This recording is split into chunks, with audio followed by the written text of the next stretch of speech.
Hey everyone, and welcome to our latest DC real estate update where we explain what's happening in the DC metro area market so you can make the best home buying and selling decisions. Let's start with some local news. We're finally seeing the number of active homes for sale rise back to pre-pandemic levels. During the pandemic, the number of available homes for sale decreased, which was one of the reasons why prices increased. While this number is now rising, it's still not enough to meet demand. And there are now around 10,000 homes for sale throughout the whole DC metro area. There really needs to be around 15,000 for the market to truly stabilize. We have had strong demand and low inventory over the past 10 years, which has caused a steady increase in home prices. Homes typically appreciate about 3 to 5% a year on average, but DC saw 20 to 30% in the past few years. The interesting thing about the current market is that the number of new listings coming on the market has been lower recently than we normally average. So the increase of inventory is not due to more homes being listed on the market.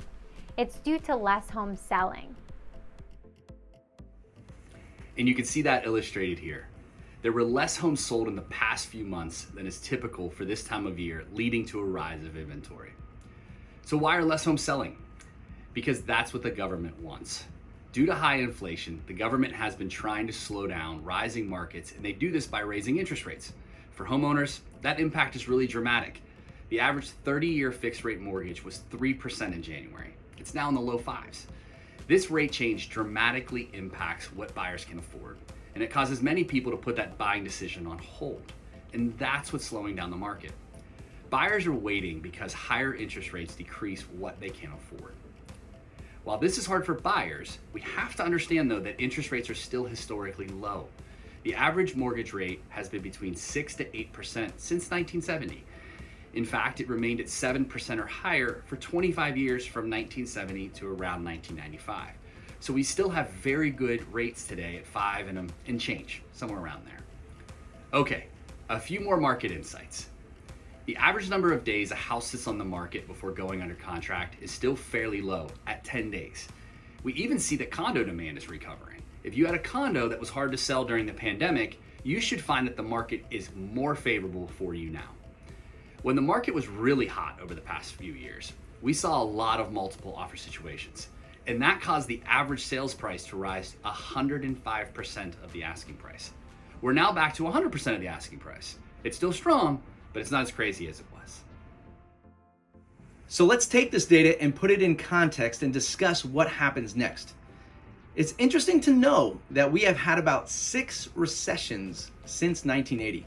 And we're arguably in one now. In fact, 50% of economists surveyed said that we are either in one or one is on the horizon. Now, what's interesting is to see that home prices have actually increased in 4 of the past 6 recessions.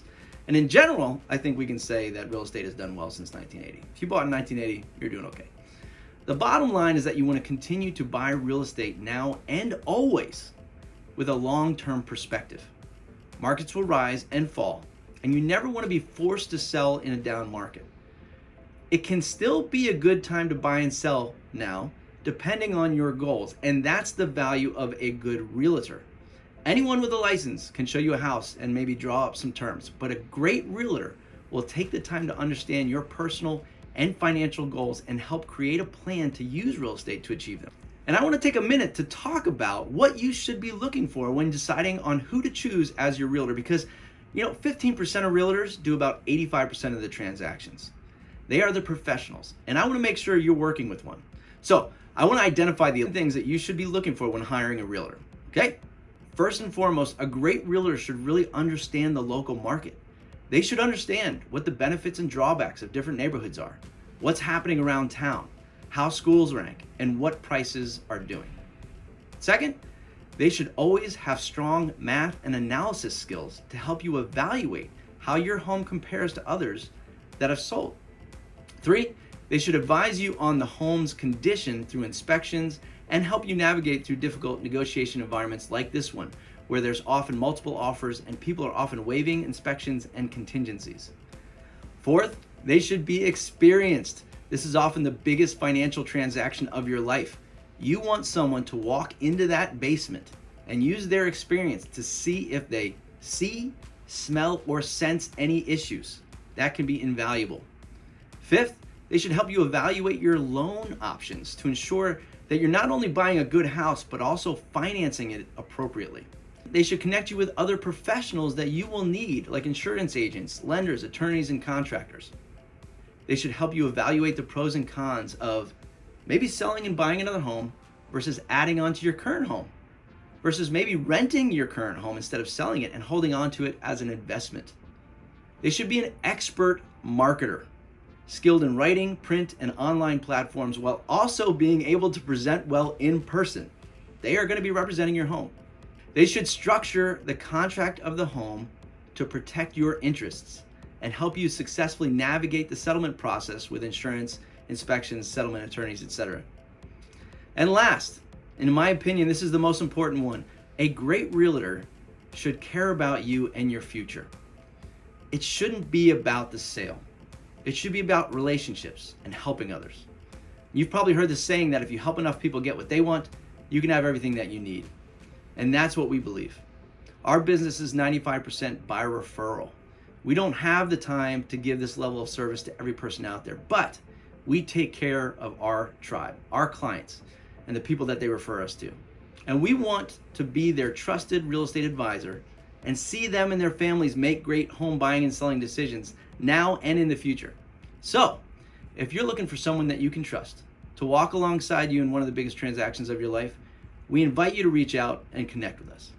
We can sit down and discuss your future and help you determine the best plan to use real estate to help you get to where you want to be in the future and to connect with other like-minded advisors you'll need along the way. That's it for this month. For those of you in our Client Appreciation Program, keep an eye out for an invitation to our Fall Bash scheduled for October 1st. If you aren't in our Client Appreciation Program, give us a call and we will discuss how to join. Have a great week and we'll see you in September.